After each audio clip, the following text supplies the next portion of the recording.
खेसारी लाल यादव जैसे बड़ा पब्लिसिटी पाने वाला भोजपुरी में आज के डेट में कोई कलाकार नहीं है। हेलो दोस्तों, आज मैं आपको बताने वाला हूं यदुवंशी सेना के राष्ट्रीय अध्यक्ष भोजपुरी के सिंगर संतोष रेणु यादव जी के बारे में।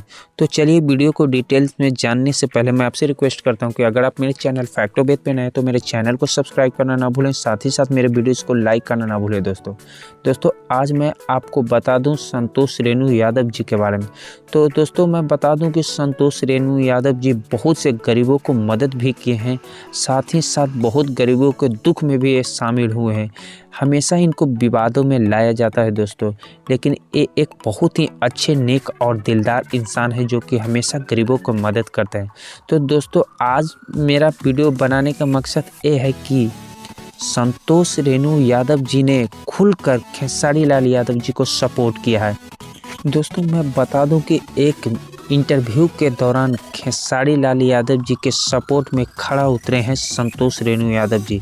इंटरव्यू के दौरान मगध सम्राट और भोजपुरी सिंगर, साथ ही साथ यदुवंशी सेना के राष्ट्रीय अध्यक्ष संतोष रेणु यादव जी ने खुलकर कहा कि आज के डेट में पब्लिसिटी या सिंगिंग के लाइन में खेसारी लाल यादव जी से आगे कोई नहीं है। पूरे भोजपुरी इंडस्ट्री में इनसे आगे कोई नहीं है।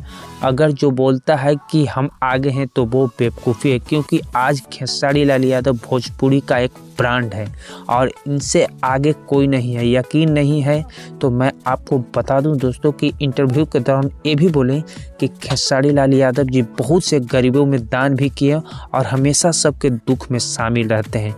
इतना व्यस्त रहने के बावजूद भी खेसारी लाल यादव जी हमेशा सबको मदद करते हैं।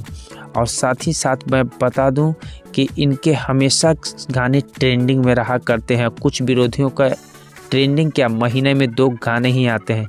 आज के वीडियो में इतना ही, मिलते हैं नए वीडियो के साथ। तब तक के लिए गुड बाय, जय हिंद, जय भारत दोस्तों।